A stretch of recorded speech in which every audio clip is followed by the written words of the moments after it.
Então vamos lá, guerreiro, pro seu próximo. Vamos lá, vamos lá. Esse, pra quem viu, vou fazer a propaganda pra quem não viu. Eu publiquei um texto gigante lá no meu. Caralho, já botou a imagem? Substack. No meu Substack, que eu vou tentar lançar mensalmente alguma coisa. Já tenho ideia de qual vai ser o segundo texto e o terceiro texto. Então, Frieren, a jornada para o além de Kanehito Yamada e Tsukasa Abe. Eu li 11 volumes desse, que é o que saiu no Brasil. Inclusive, essa é a última cena do volume 11, que você botou aí na tela. E aí é um grande ponto de virada também do mangá até aqui. E eu falei, pô, acho que é um bom momento pra parar, pra falar. Até porque a Panini lançou até o 11. E eu acho que uma maneira legal de começar é de uma forma talvez até invertida do Matheus. Que é, eu li pela versão da Panini. Eu não recomendo de maneira nenhuma a versão da Panini. Assim, Por quê? tem. Porque é, o traço do Tsukasa Abe é um traço bem levinho, assim. E a impressão da Panini é uma merda. E aí a gente perde muito detalhe. Esse volume um acho que eu não vou conseguir mostrar. Mas o papel é o papel mais vagabundo que tem. E aí é um papel que vaza a página de trás. Um papel que não dá muito contraste, porque eles estão usando o menor número de tinta possível. Então, é uma versão bem porca. O volume, eu acho que é o volume 3 ou o volume 4, ele é ilegível, assim. E eu pensei, pô, será que foi azar da Helena? Aí eu perguntei pro Neg, que também compra, e o dele também é zoado, e ele falou com outras pessoas, e de todo mundo é zoado. Então, fora esse, os outros volumes, todos eles têm pelo menos umas 3 páginas que estão com aquela impressão tremida, assim, de que mexeu a Sei, prensa. sei. Então é uma versão nojenta essa versão da Panini. Não recomendo a ninguém, nem ao meu maior inimigo. Leia o Puriscan, esse mangá, tá? E Leiam foi uma. pela. Se você Leia souber inglês, pela versão leia da pela Viz. versão da Viz oficial, que, né? Sim. Digital. E é um mangá que foi uma jornada interessante, assim, minha com ele. Para o além? Porque eu. Parou além, assim. Porque. Eu não vou dar sinopse, todo mundo sabe o que é Frieren, pelo amor de Deus. É, ele é um dos poucos mangás que eu amei o anime e eu falei, pô, mas eu vou ler, vai. Já tem aqui na estante da Helena, vou ler. É, Kaguya-sama é um desses que eu não li. O Beastars eu não li. O Rokugo, que se você segue o Burismo Prime, o Matheus tá comentando, nunca li. Mas esse eu fiquei, pô, acho que eu vou, acho que eu vou, acho que eu vou. E aí eu comecei esse mangá, ele começa muito interessante. Mas aí rapidamente ele dá uma caída, assim. E foi uma queda que eu fiquei, nossa, que estranho. Eu gostei tanto desses momentos no anime. Aqui tá meio xoxo, aqui tá meio desinteressante. Será que é porque eu gostei muito da direção desses momentos? Será que é porque eles de fato são xoxos no mangá? E é por isso que eu evito fazer esse salto de uma mídia pra outra, exatamente por causa disso. Quais. E eu Você não. consegue citar alguns desses momentos, pelo menos? Ah, o arco da cidadezinha. Você viu o anime, né? O Vi. arco da cidadezinha com a guilhotina é um. No mangá ele é completamente foda-se. Mas no anime ele é muito bom. O. Então. O qual ele é uma virada de página. O. O arco dos magos de rank 1, ele não é exatamente muito interessante. Ele é muito mais claramente um momento de apresentar personagem do que um arco em si, assim. Então, boa parte dos momentos em que eu tinha uma régua de comparação, eles Uhum. ficaram meio xoxos. E aí eu tinha esse sentimento de, pô, será? Será que é porque eu gostei muito da outra versão e aí, ou será que não? E eu não sei, não tenho essa resposta, não saberei. Assim, mas E aí, em dado momento, eu quase dropei esse mangá, que é um arco, acho que é um ou dois depois de onde o anime adapta, assim, porque ele é sobre um dos, um dos examinadores do exame Rank 1, ele volta, e aí a gente vai ver a a terra natal dele lá, que tá sendo atacada por um demônio, e aí ele é um personagem foda-se, os demônios, eles são bem desinteressantes nesse começo de mangá. Então foi eu devia largar, né? É, não, talvez não seja pra mim esse mangá, eu vou ficar no anime. Mas aí eu persisti, o melhor arco desse mangá, que é o arco que vem logo depois, que é o arco de Eldorado. Mas antes disso, né? Eu não sei se você. Eu imagino que sim, porque a gente segue as mesmas pessoas que têm as mesmas opiniões, assim. Uhum. Que eu tinha muitas opiniões. Eu via muitas opiniões sobre Frieren antes de ler Frieren. Sim. E antes de ver Frieren. E, e eu tinha um bagulho que eu vi muita gente falando que pra mim parecia que tá, ele vai começar um Slice of Life e ele vai virar um Battle Shonen. Também. Porque. E é estranho. Eu acho bem estranho, porque aí eu li o mangá, né? E o mangá ele tem longas cenas de ação, tem bastante Sakuga. Ele valoriza os combates e tal. E eu pensei, ah, tá, eu consigo ver por que que as pessoas estão dizendo isso. Eu não exatamente concordo, mas eu consigo entender. Matheus, é inexplicável alguém dizer isso lendo o mangá de Frieren, assim. Porque o Hum. mangá de Frieren, ele é infinitas vezes tá a Frieren, a Fern e o Stark. moleque, o Stark. Eles falam, pô, agora a gente vai sair pra porrada. Aí você vira a página, o monstro tá morto.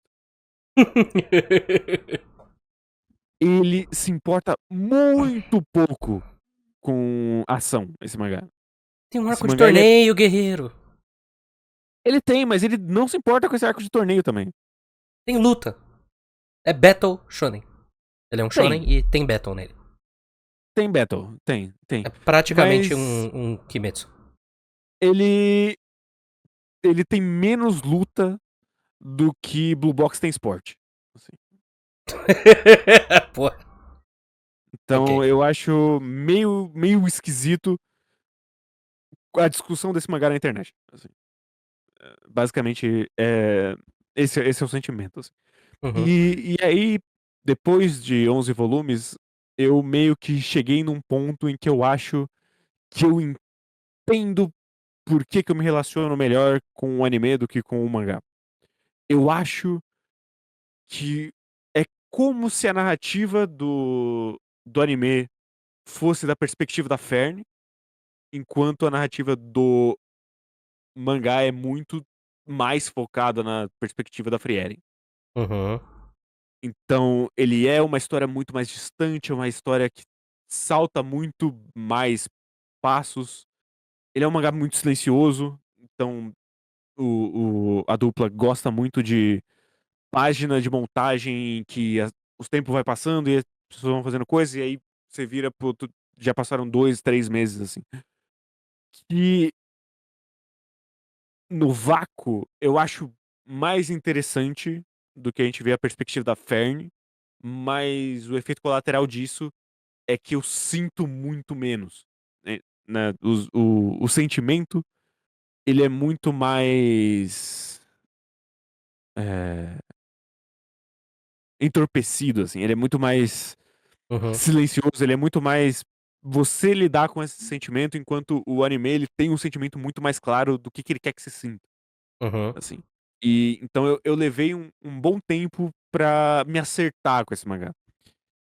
E eu acho que não ajuda o fato de que os inimigos são muito desinteressantes de maneira geral. Eu acho os demônios bem desinteressantes.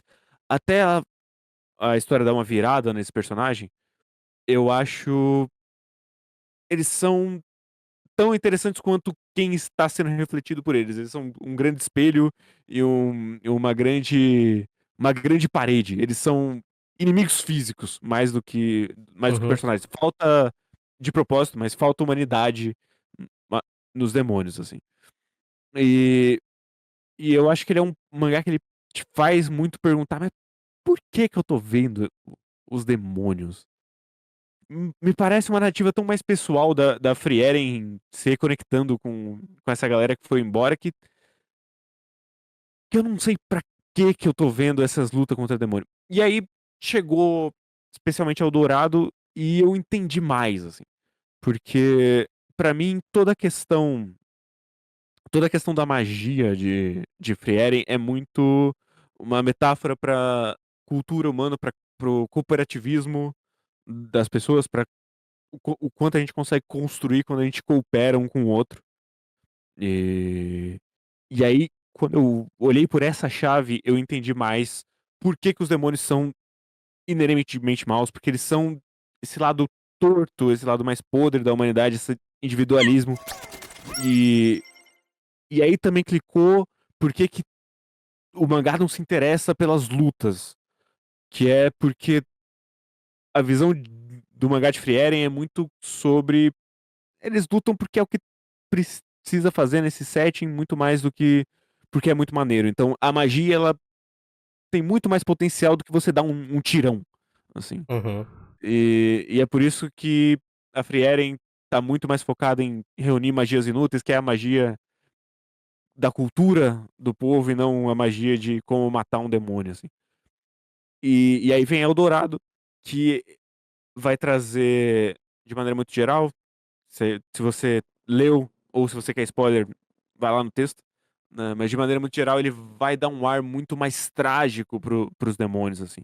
Porque os demônios, eles são essa criatura que tomou consciência, mas ela falta parte das emoções que fazem dela um ser humano, por isso ela não é um ser humano. Então, são seres que estão sempre buscando uma coisa que eles nunca vão alcançar, assim. Ao mesmo tempo que o demônio desse arco, ele é muito semelhante a Frieren, assim.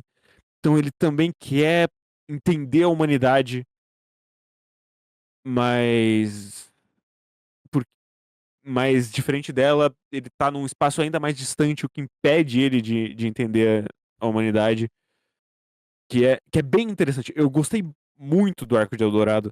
Além de ser um arco focado no velho do Rank 1, que é um boneco que eu gosto, o Denken. Então, a gente vai pra terra natal dele, eu acho bem maneiro. Mas, mas ele também é uma história que ela dá uma borrada muito mais forte, porque até ali é um negócio muito Tolkiano de o mal é mal, o bem é bem, o mal vai enganar o bem, e é assim que ele vai triunfar. E a gente começa essa história que é Eldorado, que é essa cidade mítica, né? Então começa como uma grande fábula, e aí começa com essa história de, tinha o rei desse lugar, o rei era bonzinho, ele foi enganado pelo demônio, e a cidade virou uma cidade de ouro. E aí a gente vai devagar vendo como a cidade não era tão legal assim, esse rei não era tão bonzinho assim, ele não foi tão enganado assim, e vai dando umas camadas que eu tava sentindo falta e o mangá me entregou especialmente nesse arco, assim. E eu acho que é um arco que ele ressignifica muito do que veio até ali. Então, gostei bastante de Frieren. Eu parei ali porque depois desse arco tem uma virada bem, bem forte, assim. Parece que ele vai abordar outros assuntos. E aí eu parei ali pra trazer esse assunto mais condensado, assim. Mas recomendo bastante Frieren. Eu recomendo nada o Frieren da Panini, mas eu recomendo bastante o mangá de Frieren. Eu acho bem interessante. É, E é um mangá bastante Shonen Sunday, assim. Uhum. Apesar de ele não ser um Battle Shonen, ele é bem. Segue bastante a filosofia da Shonen Sunday. Então, bem interessante. É uma revista que eu acho bastante interessante. Que eu queria acompanhar mais de perto, apesar de não ter tanto scan das coisas pra cá. Não lerei. Não Vou, lembro. fi- Vou ficar no anime mesmo, viu? Eu acho o anime sensacional. Mas assim, O anime é sensacional, assim. tenho fé que é um bom mangá também. Apesar de outra das opiniões consenso, pelo menos dentro da nossa bolha, é que esse mangá ele tá piorando cada vez mais, né? Sim, ouvi Mas, isso. Não sei, mas ouvi. mas é que no caso de Frieren mesmo, é questão de que me interessa muito mais a direção do que qualquer outra coisa. É meio que igual o que tá acontecendo com o Dandadan agora, sabe? Eu vejo o Dandadan porque eu acho ele uma experiência visual muito forte. Ao invés de eu me interessar por essa história pra eu querer ir atrás dela em Uhum, uma outra mídia, sabe? sim. Qual que é a sua nota pra Frieren, então? Eu dou nota 5. Então temos aí uma nota 5 pra Frieren. Gigante. Gigante. Eu ouvi essa opinião ontem, Dantas. Essa exata opinião. De que gostaram do anime e estão tentando fazer o mangá mais anime. Triste.